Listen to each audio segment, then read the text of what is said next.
Oke, sebelum videonya dimulai nih, gua ada info dulu nih cuy.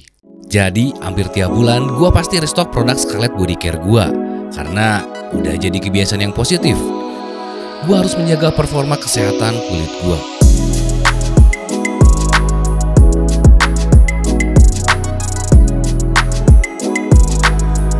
Nah, di bulan ini, giliran rasa Pomergante yang gua coba. Dan dia ini ada 3 varian treatment. Yang pertama ada yang body scrubnya yang gua pakai sebelum mandi. Gua pakainya tuh 1-2 kali per minggu. Caranya tuh gampang banget. Tinggal olesin aja ke seluruh tubuh, diamin 3-5 menit sampai mengering, lalu gosok sampai bersih. Dia ini mengandung glutathin plus juga vitamin E. Dia ini juga bisa membantu membersihkan kulit, membuat kulit jadi lebih halus, mengangkat sel-sel kulit mati, dan membantu mencerahkan kulit. Nah, lalu saat mandi nggak lupa juga gua pakai body shower scrubnya nih yang mengandung glutathin plus juga vitamin E, beads, and collagen. Nah, si fungsi body shower scrub ini bisa membantu melembabkan kulit, membantu mencerahkan kulit, dan juga menyegarkan dan memberikan keharuman tahan lama. Dan yang terakhir, sebelum gue beraktivitas, gue pasti pakai body lotionnya ini yang mengandung glutathin, vitamin E, kojic, acid, plus juga niacinamide yang fungsinya dia ini bisa menutrisi kulit tubuh dengan kandungan terbaiknya. Ditambah juga dia ini bisa membantu melembabkan kulit dan membantu mencerahkan kulit. Dan yang terakhir cuy, dia pun juga bisa menyegarkan dan memberi keharuman tahan lama. So, buat kalian yang pengen pakai produk Scarlett seperti gue nih, langsung cek link deskripsi yang ada di bawah karena lagi ada promo yang asik di bulan ini cuy.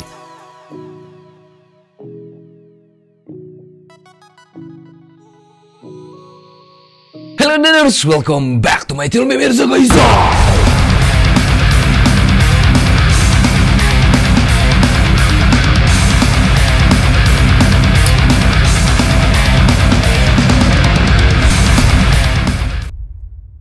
Yo, what's up cuy, balik lagi sama gua Mirza. Nah, di video kali ini nih, gua pengen ngebahas lagi salah satu iPad kesayangan gua yang udah gua pakai selama 1 tahun ini. Dipakai buat berkarya, dipakai buat kerja apalagi ya, dan dipakai buat live streaming cuy. Dipakai buat ngegame multimedia, semuanya gua mengandalkan salah satu iPad kesayangan gue ini, yaitu adalah iPad Pro M1.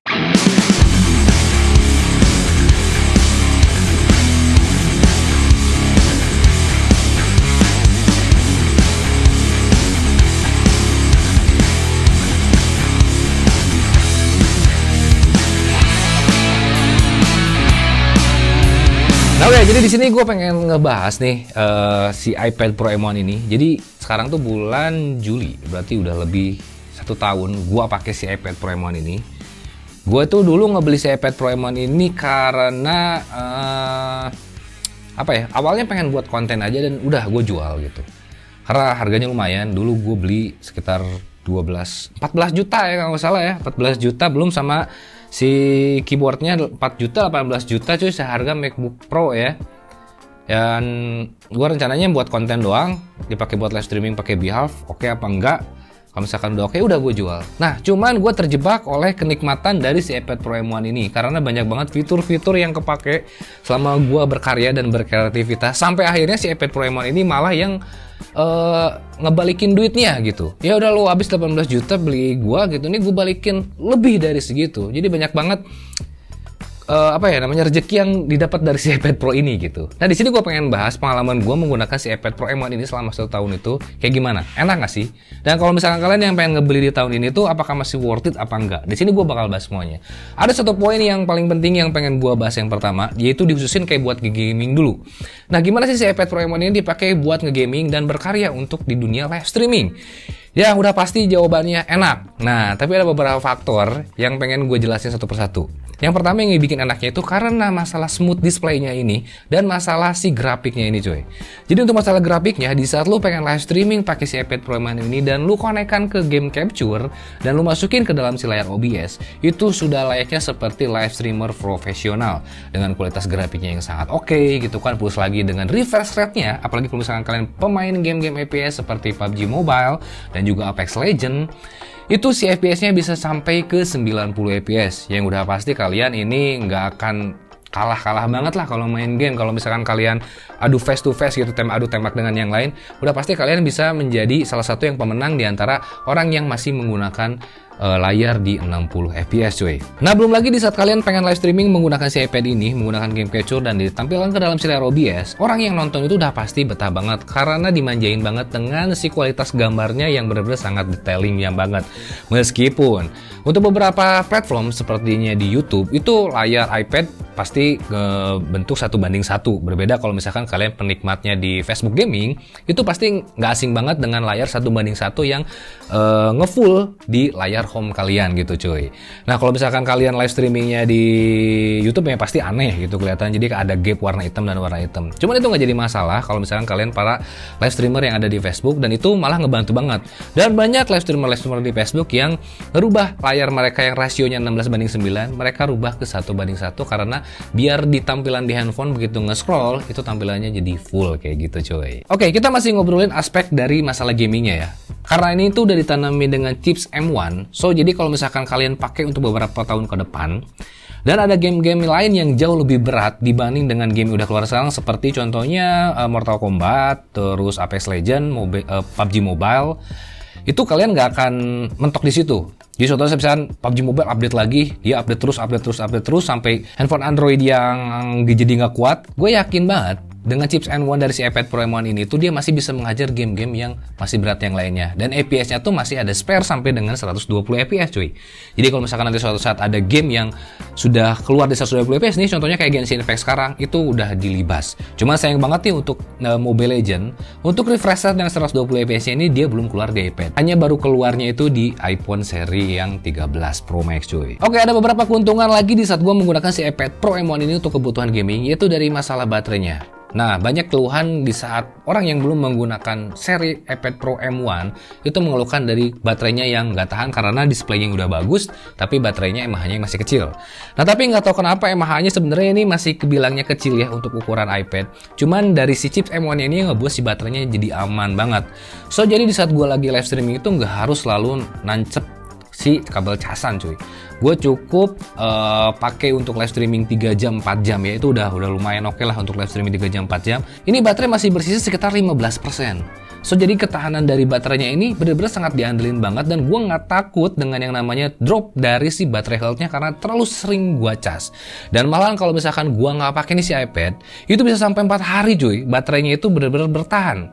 Contohnya gue waktu itu pernah camping dengan bawa baterai dari si iPad Pro M1 itu 99%. Gue camping, terus gue ke Bogor, terus gue hampir 3 hari selama di perjalanan, dan gue malas buat ngecas si iPad Pro M1 ini. Datang ke rumah itu masih bersisa sekitaran 40%. Itu hanya dipakai buat kayak browsing aja, nonton YouTube, terus gue buka-buka email aja, dan itu super awet banget. Mau dipakai kerja, mau dipakai ngegame, baterainya masih bisa sangat diandelin cuy. Oke, kita udah tahu lah kalau misalkan untuk masalah aspek gaming udah nggak diraguin lagi, semuanya masih bisa dihajar. Berarti pakai live streaming pun semuanya bisa dilibas. Mau kalian live streaming modal dari si iPad ini aja tanpa PC pun juga masih tetap oke. Sekarang gue bakal ngobrolin untuk masalah produktivitas cuy. Nah, di sini gue tau kenapa gue kayaknya nggak akan ganti nanti meskipun sudah keluar iPad Pro M2, gue masih bakal tetap si iPad Pro M1 ini karena adanya nanti si iOS 16 yang ngebuat si iPad ini tuh makin oke buat produktivitas, apalagi kayak buat produktivitas editing gitu ya. Jadi si iPad Pro ini begitu kita colok ke dalam layar monitor, itu dia udah layaknya seperti Samsung Deck, yang dimana kita bisa nge-full screen si tampilannya, nggak ngekotak lagi, dan kita bisa ke multitaskingnya yang bener-bener layaknya seperti laptop. Nah, di sana kebayang kalau misalkan gue pengen ngedit dengan timeline yang cukup banyak gitu kan, ataupun gue pengen recording audio, ini bisa sangat diandelin banget si iPad Pro ini cuy. Nah, ngobrolin untuk masalah recording, yang paling gue andelin hampir setiap hari dipakai kayak buat video kayak gini, yaitu adalah masalah Pro Audio yang ada di si iPad Pro M1 ini. Lu bisa denger semua hasil editing audio gue nih cuy, mau itu quotes, mau itu gue take voice over, mau itu gue sambil bikin video kayak gini, itu semua audionya direkam melalui si iPad Pro M1 ini, dan gue colok menggunakan sound card Evo 8. Sound card Evo 8 itu memiliki watt yang cukup tinggi di saat kita pengen ngangkat yang namanya audio, apalagi dynamic audio seperti Shure SM7B. Nah, gue colokin si Evo 8 ke dalam si iPad Pro M1 itu ngangkat cuy. Itu ngangkat gak usah tambahan power supply lagi dan harus dicas lagi, dan suaranya itu bisa terekam dengan sangat jernih. Belum lagi kalau misalkan kita pengen ngedit langsung nih si suara kita di dalam si iPad ini, itu udah gampang banget. Kita tinggal tune, atur sedikit aja, itu udah jadi hasil kualitas suara yang bener-bener sangat crunchy. Nah, kalau kalian sadar nih, suara yang gue hasilin, di sini gue menggunakan mic dari Saramonic dan gue rekam menggunakan si iPad Pro M1 ini, cuy. Gimana caranya ya? Lah, misterius kan? Ini yang keren parah dari si iPad Pro M1 ini. Jadi gue nggak harus setiap produktivitas gue tuh menggunakan laptop Windows lagi. Cukup pakai si iPad Pro M1 ini, dia ini udah mewakili semuanya. Oke, kita masih ngobrol untuk masalah produktivitas. Meskipun gue di sini bukan seorang video editor yang profesional, dan di sini gue juga bukan seorang editor foto yang benar-benar memikirkan yang namanya ini color grading yang bagus tuh kayak gimana, color yang oke itu kayak gimana. Nah, kalau lo bayangin di saat gue pengen ngedit suatu video, apalagi tuh video-video footage yang ada di outdoor, ataupun video seperti kayak gini aja contohnya, gue membutuhkan monitor yang harus punya resolusi tinggi ataupun color balance dari sRGB-nya yang 100%, dan itu monitor tuh nggak murah deh. Untuk ukuran monitor yang bisa menangkap semuanya itu tuh udah pasti harus di atas yang 4 juta, 5 jutaan ya untuk yang 24 inch. Nah, tapi gue nggak bingung lagi karena di sini gue punya si iPad Pro M1 ini. So, jadi kalau misalkan gue pengen nge-grading suatu foto ataupun nge-grading suatu video, patokannya ada di si iPad ini. Oke, gue punya sampel foto atau video seperti ini, dan gue cukup lihat previewnya di iPad ini dan hasil kualitas gambarnya seperti ini, warnanya seperti ini, ya udah matching. Karena apa yang dihasilin dari si iPad Pro M1 ini bisa kalian nikmatin di hampir semua iPhone kalian yang pakai. Jadi misalkan kalau grading gue warnanya merah, ya dilihat di iPhone kalian pun merahnya seperti itu, tidak akan ngaclok jauh seperti kayak gimana.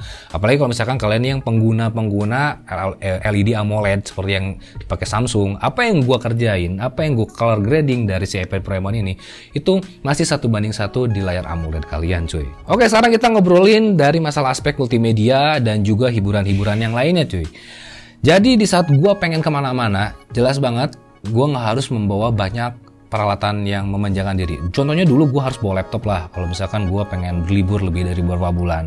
Selain buat liburan multimedia, gue pun juga khusus untuk bekerja, dan itu berat banget, ribet banget, apalagi kalau misalkan laptop Windows itu terkenal dengan baterainya yang drop, apalagi yang udah pakai VGA ya. Itu pasti ngedrop banget, dan sekarang gue nggak perlu lagi. Gue cukup bawa si iPad Pro M1 ini. Gue pengen editing bisa di sini, buat multimedia, buat hiburan, kayak buat sekedar nonton Netflix, nonton Disney Plus, ya apapun platformnya, gue tetap pakai si iPad ini udah paling oke. Gue butuh extend layar lagi ke dalam TV gitu kan, gue cukup bawa Type-C to digital AV yang original dari si iPhone-nya, dan gue tinggal pakai TV yang ada di hotel, colokin ke Type-C to digital AV-nya, itu udah layaknya seperti Apple TV, cuy. Dan ini keren parah. Belum lagi kalau misalkan gue pengen action-actionan nih, misalkan di coffee shop gitu kan, gak harus lagi bawa MacBook, gak harus lagi bawa laptop.